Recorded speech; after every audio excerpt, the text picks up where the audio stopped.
as promised in my last video, we're going to go through that process that I went to get in-app purchases enabled in my Defold project. So just as a little overview, I have my little Android emulator here on my Windows computer. We got my app right here, so we're going to open that, get it loaded. So like I said, it's the in-app purchases demo that's going to purchase some gems through the Google App Store. So go through, click, say yes. Right now it's 0, but once we have confirmation of the transaction made with our test transaction for the 5 gems, payment successful, awesome. And then should an update, should have gotten an update. Let's see what happened. Try it here. Okay, so 50 works. Let's try 5 again. See.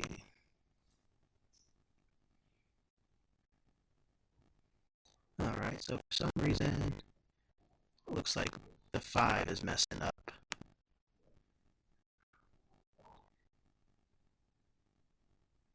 Which is perfectly fine. We're not going to worry too much about it. Close out the app. We'll open it again. Let's test it one more time. So 5. Confirm the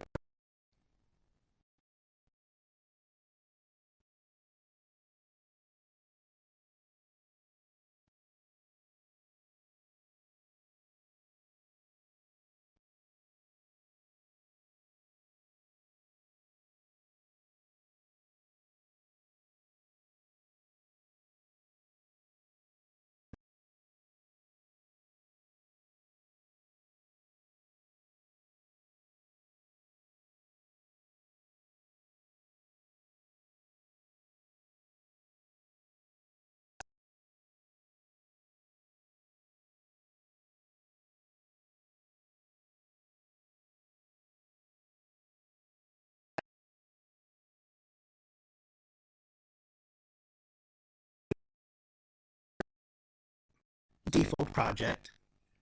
Now, first and foremost, you want to make sure that you already have your app approved in the Google Play Store. If you don't have your app approved to where it's able to be put onto the Google Play Store to be downloaded, then this process is pretty much not even worth going through at the moment, because you have to get a approved app on the Google Play Store first. So one of the first things you're going to do is get the extension for in-app purchases.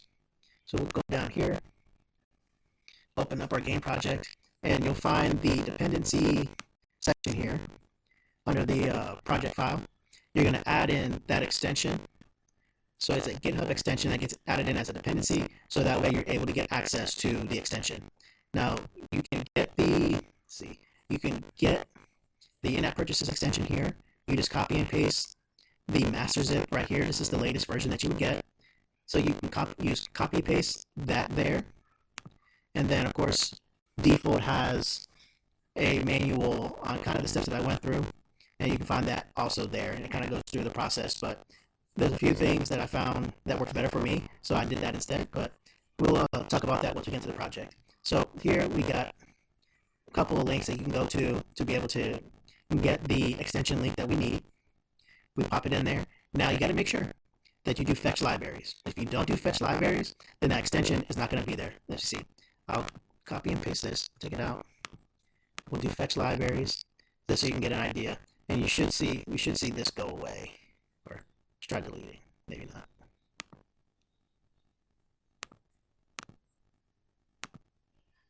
It probably won't go out because it's already there.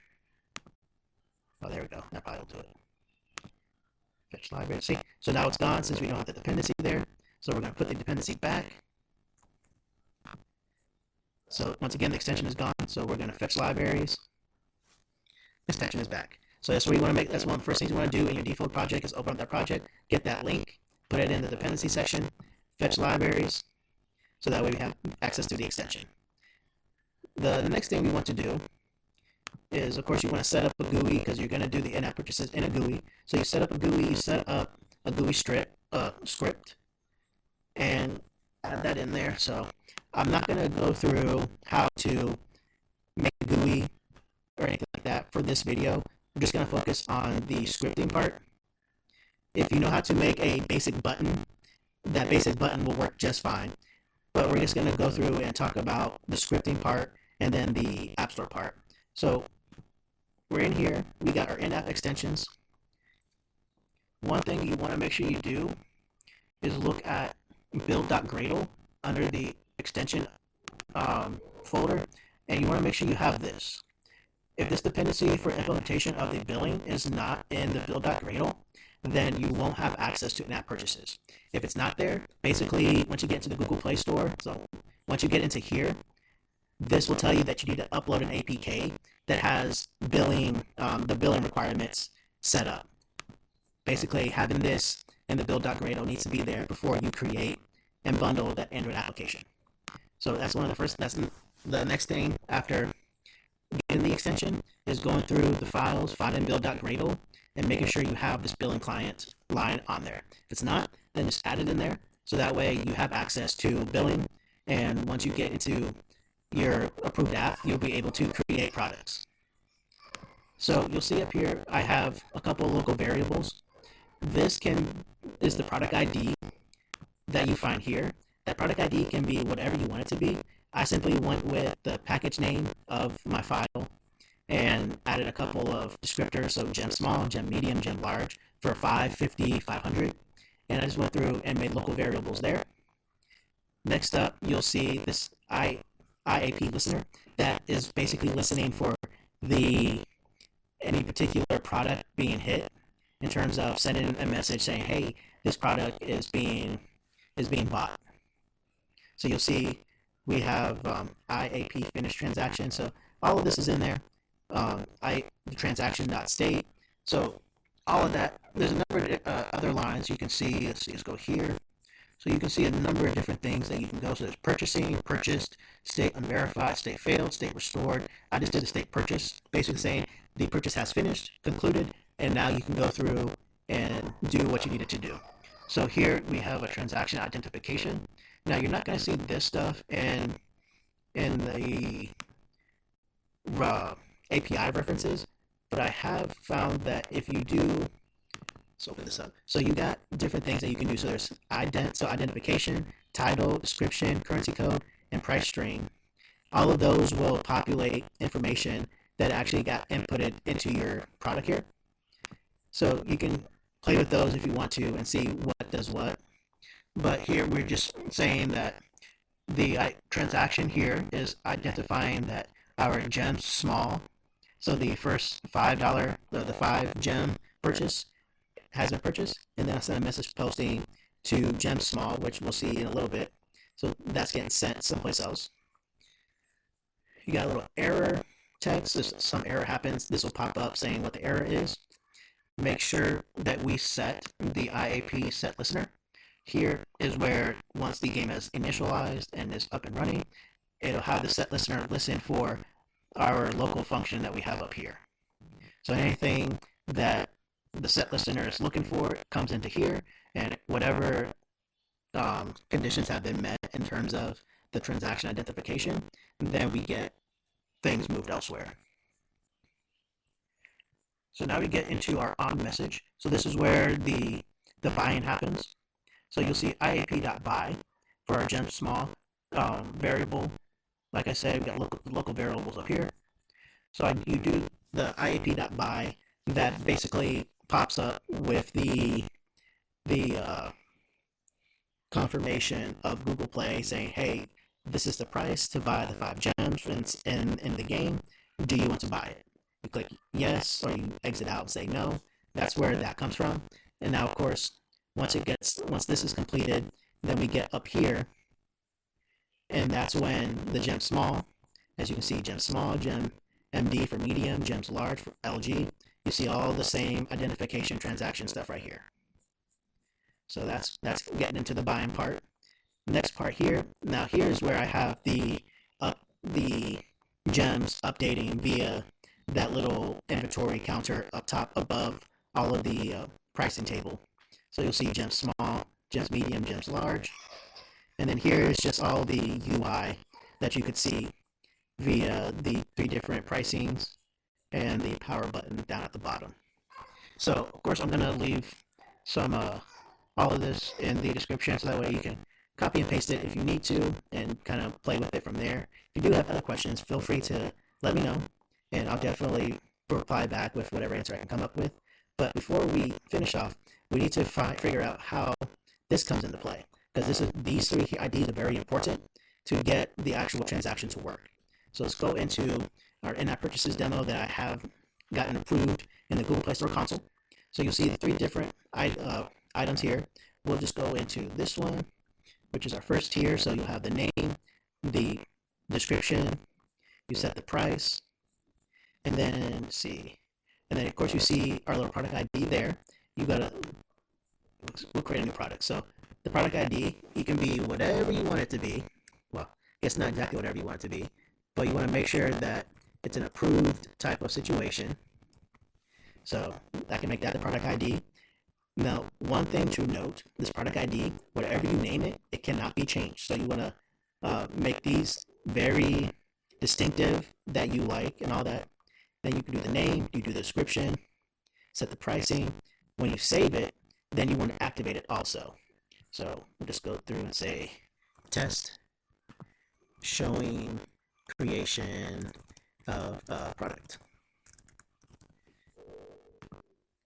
Set the price to $99. Tough price, but it's only a test. And then I didn't worry about anything with that. That's if you are doing multiple countries that have different types of tax compliance programs and all that. So that's where you want to manage that there. But we'll click on save. Now, one thing to note, you see that it's not active, it's inactive. So our product is still inactive. You have to activate that product in order to be able to have it active and available in your app. So we're going to delete that. So we've gone ahead and gone through everything in terms of the script and how I broke everything down section by section. So we're back inside the emulator again, and we're going to go ahead and just demonstrate everything once again and kind of walk through. So of course we set everything up in our GUI. We have three different buttons. Once we click there, we have another button, two buttons. So you got no.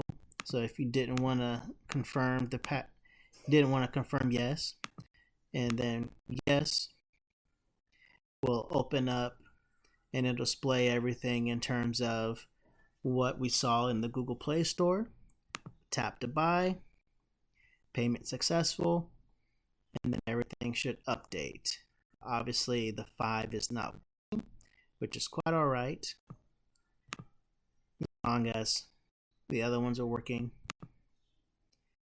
Could just be something on the back end that I need to look at.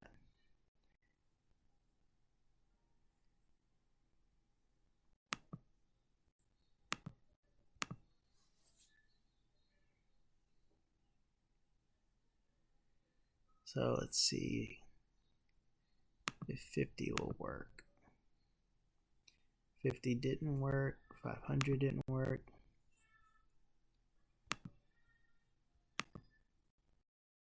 Try it again.